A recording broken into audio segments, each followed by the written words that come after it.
PSC പരീക്ഷകളിൽ important ആയിട്ടുള്ള ഒരു ടോപ്പിക്കാണ് വൈറ്റമിൻസ് എന്ന് പറയുന്നത്. നമുക്ക് വൈറ്റമിൻസിനെ പറ്റി ഒന്ന് നോക്കിയാലോ? ഈ പറയുന്ന വൈറ്റമിൻസിനെ അല്ലെങ്കിൽ ജീവകങ്ങളെ നമുക്ക് രണ്ടായിട്ട് തിരിക്കാനായിട്ട് കഴിയും.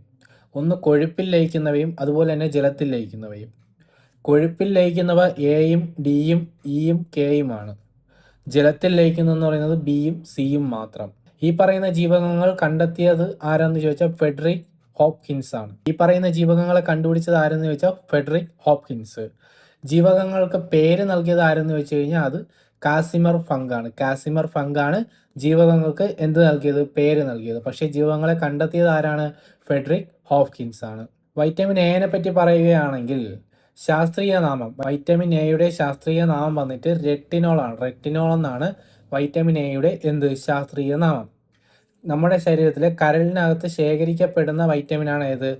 ജീവകം എ അഥവാ വൈറ്റമിൻ എ എന്ന് പറയുന്നത്. നമ്മുടെ കരളിനകത്തേക്ക് ശേഖരിക്കപ്പെടുന്ന വൈറ്റമിനാണ് എന്ന് പറയുന്നത് വൈറ്റമിൻ എ. കണ്ണ്, ത്വക്ക്, മുടി എന്നിവയുടെ ആരോഗ്യത്തിന് ആവശ്യമായ ജീവകമാണ് ഏത്? ഈ പറയുന്ന വൈറ്റമിൻ എ എന്ന് പറയുന്നത്.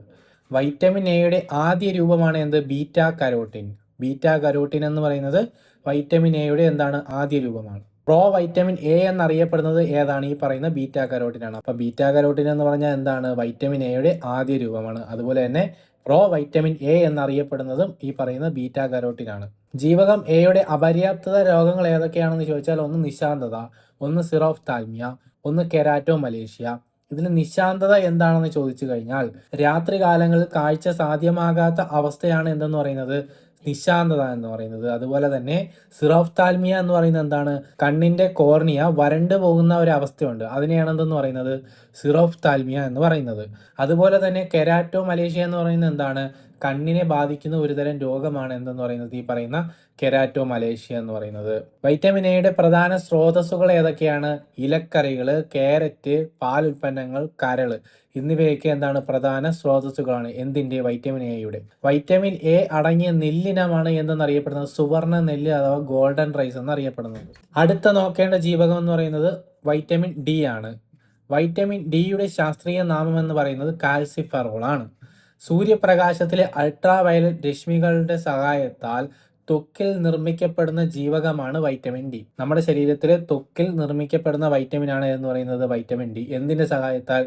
സൂര്യപ്രകാശത്തിലെ അൾട്രാ വയലറ്റ് രശ്മികളുടെ സഹായത്താൽ നമ്മുടെ ത്വക്കിൽ നിർമ്മിക്കപ്പെടുന്ന വൈറ്റമിനാണ് ഈ പറയുന്ന വൈറ്റമിൻ ഡി എന്ന് പറയുന്നത്. എല്ലിന്റെയും പല്ലിന്റെയും ആരോഗ്യത്തിന് ആവശ്യമായ ജീവകമാണ് ഈ പറയുന്ന വൈറ്റമിൻ ഡി. അതുപോലെ തന്നെ കാൽസ്യം, ഫോസ്ഫറസ് എന്നിവയുടെ ആഗിരണത്തെയും വൈറ്റമിൻ ഡി എന്ത് ചെയ്യുന്നു? ഉത്തേജിപ്പിക്കുന്നു. പച്ചക്കറികളിൽ നിന്ന് ഒന്നും ലഭിക്കാത്ത ജീവകമാണ്. അപ്പൊ പച്ചക്കറിയിൽ നിന്ന് നമുക്ക് എന്ത് ചെയ്യത്തില്ല? ഈ പറയുന്ന വൈറ്റമിൻ ഡി ഒരിക്കലും ലഭ്യമാകില്ല. സ്രോതസ്സുകൾ, വൈറ്റമിൻ ഡിയുടെ സ്രോതസ്സുകൾ എന്ന് പറയുന്നത് പാൽ ഉൽപ്പന്നങ്ങൾ, അതുപോലെ തന്നെ മത്സ്യം, അതുപോലെ തന്നെ മത്സ്യ എണ്ണ. ഇതിൽ നിന്നൊക്കെ മാത്രമേ വൈറ്റമിൻ ഡി എന്ത് ചെയ്യത്തുള്ളൂ? നമുക്ക് ലഭ്യമാക്കത്തുള്ളൂ. അല്ലാതെ പച്ചക്കറിയിലൊന്നും ഒന്നില്ല, വൈറ്റമിൻ ഡി ഇല്ല. വൈറ്റമിൻ ഡി പ്രധാനമായും രണ്ട് രീതിയിൽ കാണപ്പെടുന്നു. ഒന്നെന്ന് പറയുന്നത് വൈറ്റമിൻ D2 അഥവാ എർഗോസ്റ്റിറോൾ. രണ്ടെന്ന് പറയുന്നത് വൈറ്റമിൻ D3 അഥവാ കോൾ കാൽസിഫറോൾ. വൈറ്റമിൻ ഡിയുടെ മറ്റ് പേരുകളാണ് സൺഷൈൻ വൈറ്റമിൻ, അതുപോലെ തന്നെ സ്റ്റിറോയിഡ് വൈറ്റമിൻ. വൈറ്റമിൻ ഡിയുടെ അപര്യാപ്തത രോഗങ്ങൾ ഏതൊക്കെയാണെന്ന് ചോദിച്ചാൽ ഒന്ന് കാണാം. രണ്ടാമത്തെന്ന് പറയുന്നത് ഓസ്റ്റിയോ മലേഷ്യ. നമ്മുടെ ശരീരത്തിലെ അസ്ഥികളെ ബാധിക്കുന്ന രോഗങ്ങളാണ് ഈ പറയുന്ന കണയും അതുപോലെ തന്നെ ഓസ്റ്റിയോ മലേഷ്യയും. വൈറ്റമിൻ ഡിയുടെ അപര്യാപ്തത മൂലം കുട്ടികളിൽ ഉണ്ടാകുന്ന രോഗമാണ് എന്തെന്ന് പറയുന്നത്? ഈ പറയുന്ന കണ അഥവാ റിക്കറ്റ്സ് എന്ന് പറയുന്നത്. വൈറ്റമിൻ ഡിയുടെ അപര്യാപ്തത മൂലം മുതിർന്നവരിൽ ഉണ്ടാകുന്ന രോഗമാണ് ഓസ്റ്റിയോ മലേഷ്യ. അടുത്ത നമുക്ക് ജീവകം ഇനെ പറ്റി നോക്കാം. വൈറ്റമിൻ ഇയുടെ ശാസ്ത്രീയ നാമം വന്നിട്ട് ടോക്കോഫെറോൾ ആണ്. ബ്യൂട്ടി വൈറ്റമിൻ എന്നും ആന്റി സ്റ്റെറിലിറ്റി വൈറ്റമിൻ അതുപോലെ തന്നെ ഹോർമോൺ വൈറ്റമിൻ എന്നിങ്ങനെ അറിയപ്പെടുന്നത് വൈറ്റമിൻ ഇ ആണ്. ഹൃദയത്തിന്റെ സംരക്ഷകൻ എന്നറിയപ്പെടുന്ന വൈറ്റമിൻ ഈ പറയുന്ന വൈറ്റമിൻ ഇ ആണ്. നിരോക്സീകാരിയായ വൈറ്റമിൻ എന്നറിയപ്പെടുന്നതും ഈ പറയുന്ന വൈറ്റമിൻ ഇ തന്നെയാണ്. അതുപോലെ തന്നെ പ്രത്യുൽപാദന വ്യവസ്ഥയെ ശരിയായ പ്രവർത്തനത്തിന് ആവശ്യമായ ജീവകവും ഈ പറയുന്ന വൈറ്റമിൻ ഇ ആണ്. നാഡികളുടെയും ചുവന്ന രക്താണുക്കളുടെയും ആരോഗ്യത്തിന് ആവശ്യമായ വൈറ്റമിനും വൈറ്റമിൻ ഇ ആണ്. മുട്ടയുടെ മഞ്ഞയിൽ ധാരാളമായി അടങ്ങിയിരിക്കുന്ന വൈറ്റമിൻ ഈ പറയുന്ന വൈറ്റമിൻ ഇ ആണ്. അതുപോലെ തന്നെ സസ്യ എണ്ണകളിൽ നിന്ന് ലഭിക്കുന്ന വൈറ്റമിനും ഏതാണ്? ഈ പറയുന്ന വൈറ്റമിൻ ഇ ആണ്. വൈറ്റമിൻ ഇയുടെ അപര്യാപ്തത രോഗം എന്ന് പറയുന്നത് വന്ധ്യതയാണ്. ഇത്രയും കാര്യങ്ങൾ വൈറ്റമിൻ ഇയെ പറ്റി എന്ത് ചെയ്യുക, ഓർത്തിരിക്കുക. അടുത്ത നമുക്ക് വൈറ്റമിൻ കെയെ പറ്റി നോക്കാം. വൈറ്റമിൻ കെയുടെ ശാസ്ത്രീയ നാമമാണ് ഫില്ലോക്വിനോൾ. രക്തം കട്ട പിടിക്കാൻ സഹായിക്കുന്ന വൈറ്റമിനാണ് വൈറ്റമിൻ കെ. വൻകുടലിൽ ബാക്ടീരിയകൾ നിർമ്മിക്കുന്ന ജീവകമാണ് വൈറ്റമിൻ കെ. തണുക്കുമ്പോൾ നഷ്ടമാകുന്ന വൈറ്റമിനാണ് ഈ പറയുന്ന വൈറ്റമിൻ കെ. കരളിന്റെ പ്രവർത്തനത്തിന് ആവശ്യമായ വൈറ്റമിൻ ചോദിച്ചാലും വൈറ്റമിൻ കെ ആണ്. പക്ഷേ കരളിൽ ശേഖരിക്കപ്പെടുന്ന വൈറ്റമിൻ ഏതെന്ന് ചോദിച്ചാൽ ഏതാണടാ, അത് വൈറ്റമിൻ എ ആണ്. രക്തം കട്ട പിടിക്കാനായിട്ട് സഹായിക്കുന്ന കോശം ഏതെന്ന് ചോദിച്ചു കഴിഞ്ഞാൽ അത് പ്ലേറ്റ്ലെറ്റുകൾ. രക്തം കട്ട പിടിക്കാൻ സഹായിക്കുന്ന പ്ലാസ്മ പ്രോട്ടീൻ ചോദിച്ചു കഴിഞ്ഞാൽ അത് ഫൈബ്രിനോജിൻ. രക്തം കട്ട പിടിക്കാൻ സഹായിക്കുന്ന ലോഹം അത് ഏതെന്ന് ചോദിച്ചു കഴിഞ്ഞാൽ കാൽസ്യമാണ്. അതുപോലെ തന്നെ രക്തം കട്ട പിടിക്കാൻ സഹായിക്കുന്ന എൻസൈം ഏതെന്ന് ചോദിച്ചു കഴിഞ്ഞാൽ അത് ത്രോംബോകൈനേസ് ആണ്. ഇനി വൈറ്റമിൻ കെയുടെ സ്രോതസ്സുകൾ നോക്കാം. കേബേജ്, കോളിഫ്ലവർ, മുട്ട, മത്സ്യം, മാംസം എന്നിവയാണ് വൈറ്റമിൻ കെയുടെ പ്രധാന സ്രോതസ്സുകൾ എന്ന് പറയുന്നത്. വൈറ്റമിൻ എ അറിയപ്പെടുന്ന മറ്റു പേരുകൾ ഏതൊക്കെയാണെന്ന് ചോദിച്ചാൽ കൊയാഗുലേഷൻ വൈറ്റമിൻ, അതുപോലെ തന്നെ ആന്റി ഹെമറേജ് വൈറ്റമിൻ. വൈറ്റമിൻ കെയുടെ അപര്യാപ്തത രോഗങ്ങൾ ചോദിച്ചു കഴിഞ്ഞാൽ ഹെമറേജും അതുപോലെ തന്നെ ഹീമോഫീലിയയും. ഇത്രയും കാര്യങ്ങൾ വൈറ്റമിൻ കെയെ പറ്റി മറക്കാതെ അറിഞ്ഞിരിക്കുക. അടുത്ത വൈറ്റമിൻ ബിനെ പറ്റി നോക്കാം. ബിയും സിയും ജലത്തിൽ ലയിക്കുന്ന വൈറ്റമിനാണ് അടുത്ത നമ്മൾ പഠിക്കാൻ പോകുന്ന. അതിൽ ആദ്യത്തേതാണ് വൈറ്റമിൻ ബി. വൈറ്റമിൻ ബി എന്ന് പറയുന്നത് ധാന്യങ്ങൾ, പ്രോട്ടീൻ എന്നിവയെ ശരീരത്തിൽ പ്രയോജനപ്പെടുത്താൻ സഹായിക്കുന്നത് ജീവകം ബി ആണ്. ചുവന്ന രക്താണുക്കളുടെ നിർമ്മാണത്തിന് സഹായിക്കുന്നു. റെഡ് ബ്ലഡ് സെൽസ് ഇല്ലേ, അതിന്റെ നിർമ്മാണത്തിന് സഹായിക്കുന്നത് വൈറ്റമിൻ ബി ആണ്. അതുപോലെ തന്നെ ത്വക്കിന്റെ ആരോഗ്യത്തിന് ആവശ്യമായ ജീവകം, നമ്മുടെ ശരീരത്തിലെ തൊലിയില്ലേ, തൊലിക്ക് ആവശ്യമായ ജീവകമാണ് എന്ന് പറയുന്നത് വൈറ്റമിൻ ബി എന്ന് പറയുന്നത്.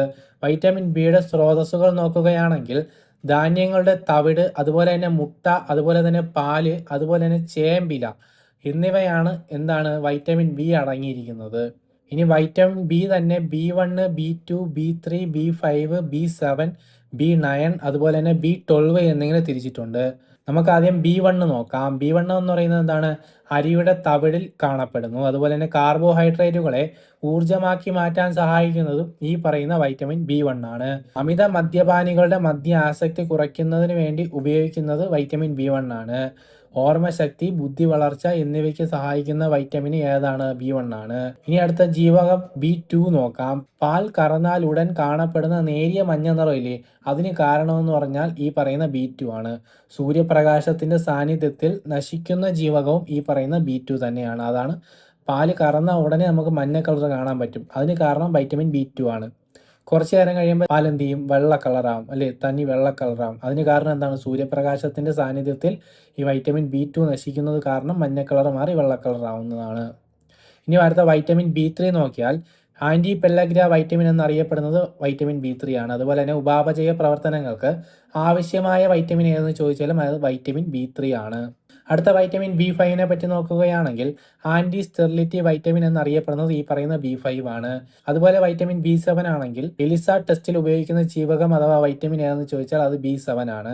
എയ്ഡ്സ് തിരിച്ചറിയാൻ ഉപയോഗിക്കുന്ന പരിശോധനയാണ് ഈ പറയുന്ന എലിസ ടെസ്റ്റ് എന്ന് പറയുന്നത്. അടുത്ത ജീവകം B9 പറ്റി നോക്കുകയാണെങ്കിൽ രക്തകോശങ്ങളുടെ രൂപീകരണത്തിന് ആവശ്യമായ വൈറ്റമിനാണ് ഈ പറയുന്ന വൈറ്റമിൻ B9 എന്ന് പറയുന്നത്. B12 പറ്റി നോക്കുകയാണെങ്കിൽ വൻകുടലിൽ നിർമ്മിക്കപ്പെടുന്നു. അതുപോലെ തന്നെ കൊബാൾട്ട് ലോഹം അടങ്ങിയിരിക്കുന്നു. രക്തകോശങ്ങളുടെ പാകപ്പെടലിനെ സഹായിക്കുന്നു.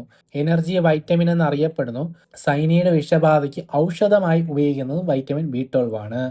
മഴവെള്ളത്തിൽ നിന്ന് ലഭ്യമാക്കുന്നതും ഈ പറയുന്ന B12 ആണ്. ഇനി അടുത്ത നമുക്ക് വൈറ്റമിൻ സിനെ പറ്റി നോക്കാം. വൈറ്റമിൻ സിയുടെ ശാസ്ത്രീയ നാമം വന്നിട്ട് അസ്കോർബിക് ആസിഡ് എന്നാണ്. കൃത്രിമമായി നിർമ്മിക്കപ്പെട്ട ആദ്യ വൈറ്റമിനാണ് വൈറ്റമിൻ സി. ചൂടാകുമ്പോൾ നഷ്ടമാകുന്ന വൈറ്റമിനും ഏത് തന്നെയാണ്, ജീവകം സി തന്നെയാണ്. അതുപോലെ തണുപ്പിക്കുമ്പോൾ നഷ്ടമാകുന്ന വൈറ്റമിൻ ഏതെന്ന് നമ്മൾ നേരത്തെ പഠിച്ചു, അത് വൈറ്റമിൻ കെ ആണ്. പാല്, മുട്ട എന്നിവയിൽ കാണപ്പെടുന്ന വൈറ്റമിൻ സി. അതുപോലെ ഫ്രഷ് ഫുഡ് വൈറ്റമിൻ എന്നറിയപ്പെടുന്നതും ഈ പറയുന്ന വൈറ്റമിൻ സി തന്നെയാണ്.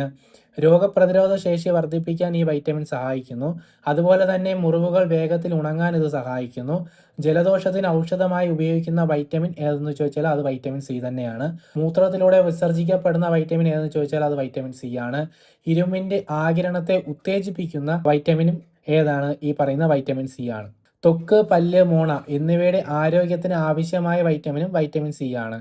ഇതിന്റെ പ്രധാന സ്രോതസ്സുകളെന്ന് പറഞ്ഞിട്ട് പഴങ്ങളും നെല്ലിക്ക, അതുപോലെ തന്നെ മുരിങ്ങയില, നാരങ്ങ എന്നിവയെല്ലാം വൈറ്റമിൻ സിയുടെ പ്രധാന സ്രോതസ്സുകളാണ്. വൈറ്റമിൻ സിയുടെ അപര്യാപ്തത രോഗം ഏതെന്ന് ചോദിച്ചാൽ അത് സ്കർവിയാണ്. സ്കർവി എന്താണെന്ന് ചോദിച്ചാൽ മോണയിൽ നിന്നുള്ള രക്തസ്രാവമാണ് സ്കർവി എന്ന് പറയുന്നത്. അതുപോലെ തന്നെ നാവികരുടെ പ്ലേഗ് എന്നറിയപ്പെടുന്ന രോഗമാണ് ഈ പറയുന്ന സ്കർവി എന്ന് പറയുന്നത്. അപ്പോൾ വൈറ്റമിൻസ് എന്ന ടോപ്പിക്കിലെ ഇത്രയും കാര്യങ്ങൾ മറക്കാതെ നിങ്ങൾ ഓർത്തിരിക്കുക. ഒരു PSC പരീക്ഷയ്ക്ക് നിങ്ങൾ പോകുമ്പോൾ ഇതിൽ നിന്നുള്ള ചോദ്യങ്ങൾ എന്തായാലും നിങ്ങൾക്ക് കാണാനായിട്ട് കഴിയും. വീഡിയോ നിങ്ങൾക്ക് ഉപകാരപ്രദമായിട്ടുണ്ടെങ്കിൽ ഒരു ലൈക്ക് തരാനും അതുപോലെ തന്നെ വീഡിയോ PSC പഠിക്കുന്ന നിങ്ങളുടെ കൂട്ടുകാരിലേക്ക് ഒന്ന് ഷെയർ ചെയ്യാനും, നിങ്ങളിത് യൂട്യൂബിലാണ് കാണുന്നതെങ്കിൽ ചാനൽ ഒന്ന് സബ്സ്ക്രൈബ് ചെയ്യണം. അതുപോലെ തന്നെ ഫേസ്ബുക്കിലോ അല്ലെങ്കിൽ ഇൻസ്റ്റാഗ്രാമിലോ ആണ് നിങ്ങൾ ഈ വീഡിയോ കാണുന്നതെങ്കിൽ പേജ് ഒന്ന് ഫോളോ ചെയ്യാനും മറക്കല്ലേ. അപ്പോൾ അടുത്തൊരു PSC ഹോട്ട് ടോപ്പിക്കുമായിട്ട് വരുന്നതായിരിക്കും. ബൈ.